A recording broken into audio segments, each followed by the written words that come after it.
Hello guys, hello Capricorn. Welcome dito sa aking channel, Palaran 888. Welcome guys. Alamin natin kung anong messages, vibration, gabay energy para sa inyong lahat. Ito ay general reading, so pwede kang makaresonate. Gamitin mo yung intuition sa panonood. Okay. So, Capricorn, ano ba ang messages na pwedeng makuha mo or pwedeng para sa'yo? Okay. Inspiration, freedom, truth, enlighten your load. Wow. So, nakikita natin dito, Capricorn, etong katotohanan. So, it's a revelation. So, this week ay maraming marireveal sa'yo. It's a good karma din to. Kasi, siguro, same as the Taurus, maraming hindi klaro ang posibleng magkakaroon ng clarity sa ngayon. And dito sa truth na ito, maraming katotohanan ang lalabas. It's either connected ka or kung tungkol to sa ibang tao. So, it's a good karma. Kasi makikita mo kung ano yung totoo or makikita mo kung ano yung para sa'yo. So, may katotohanan dito na posibleng lalabas or it's either good karma nga, it's either prosperity and abundance. And ito ay makakatulong, Capricorn, para mabawasan yung mga baggages na pinapasan mo. Kasi kung makikita mo dito, ang dami-dami mong obligations, marami kang obligations, duties, responsibilities, or pwedeng ang napakabigat ng load na dala-dala mo. Yung mga baggages everyday na dala-dala mo ay sobrang bigat. So, this week, lalabas ang katotohanan or yung clarity or gano'n man tong freedom yon, diba? So makakawala ka sa obligations na yan. So posibleng if breadwinner ka, may tutulong na sa'yo para medyo malighten your load mo, and at the same time makaalis ka dyan sa kung nasaan ka mang stagnation or restrictions. Okay?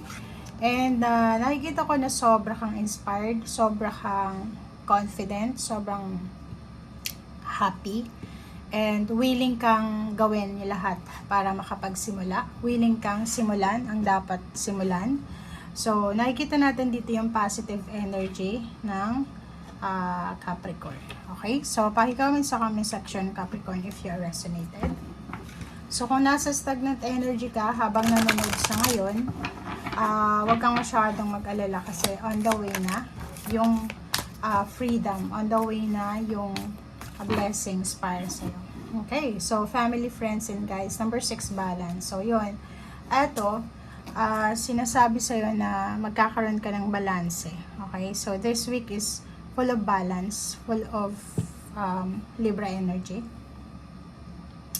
You are guided, you are protected by your family, friends, and spiritual guides. So, nakikita ko sa'yo dito na nasa tamang direksyon ka. You are surrounded ng mga taong nagmamahal sa'yo, susuportahan ka, parang ganyan. And if may family member ka na wala na dito sa mundong ibabaw, nasa spiritual world na, siya yung parang, it's like family members mo siya or friends.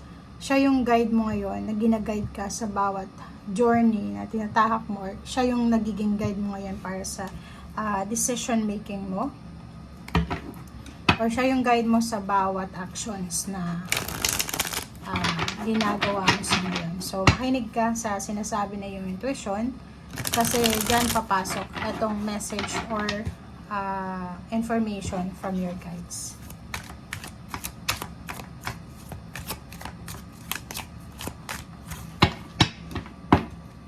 Alright. Kunin natin itong cards na to na gustong lumabas. Okay.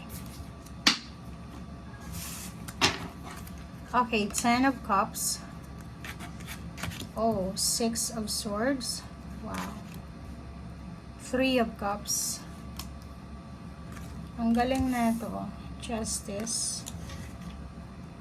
Okay, guys. So, kung makikita mo dito, this week is full of happiness, full of excitement. Tingnan mo. Meron ditong Capricorn na sobra siyang happy, confident, excited siya para sa contract signing, para sa kontrata na pipirmahan niya. It's either beginning of contract or end of contract, parang ganon. Excited siya sa homecoming dito. May homecoming dito eh. It's either nasa ibang bansa ka sa ngayon, nagpaplano kang umuwi ng Pilipinas for Christmas vacation. Mayroon dito parang family reunion or welcome party.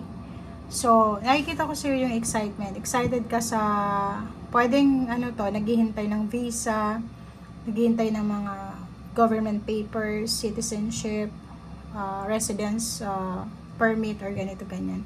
So, excited ka, masaya, nagse-celebrate ka sa ngayon or pwedeng excited ka para sa celebration na to. It's either promotion, salary increase, career move, career change, and excited ka sa movement, sa travel. So, it's either by plane, by car, by bus, or anything na movement na gagawin mo, excited ka. May homecoming na paparating. Mayroong family celebration, happy moments, happy times. Pwedeng may isa-celebrate ang buong family regarding sa baby, sa kids, or sa family members. Mayroong house blessing, housewarming, or anything na involve yung family. So, nakikita ko na sa usaping pera, financially, walang kang masyadong problema kasi yung strength ng pera mo is balance. So, wala kang masyadong poproblemahin sa linggong ito regarding sa pagbabalance ng salapi. Okay. Judgment card. So, may kailangan ka talaga ditong pagdesisyonan. So, it's either etong perma ng kontrata or mga government papers. And relationship, nakikita ko na if you're single or if you're with someone na hindi ka pa sigurado, so siguro may kailangan kang pag-isipan. So nakikita ko na yung iba sa inyo dyan, Capricorn, is kailangan pag-isipan, kailangan mag-meditate, mag-focus kung ano ang dapat gawin, lalo na sa usaping salapi, okay, or relationship.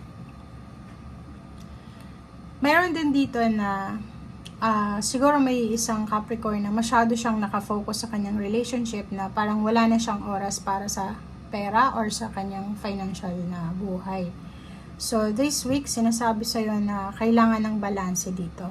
Hindi lang puro love life, hindi lang puro trabaho.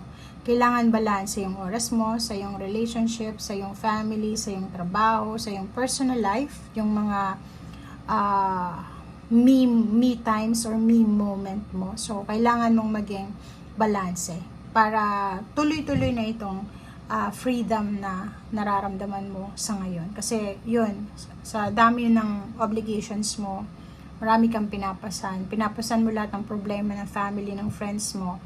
Wala ka ng oras para sa sarili mo. Balanse yung kailangan mo dito. Okay? Thank you. Bye!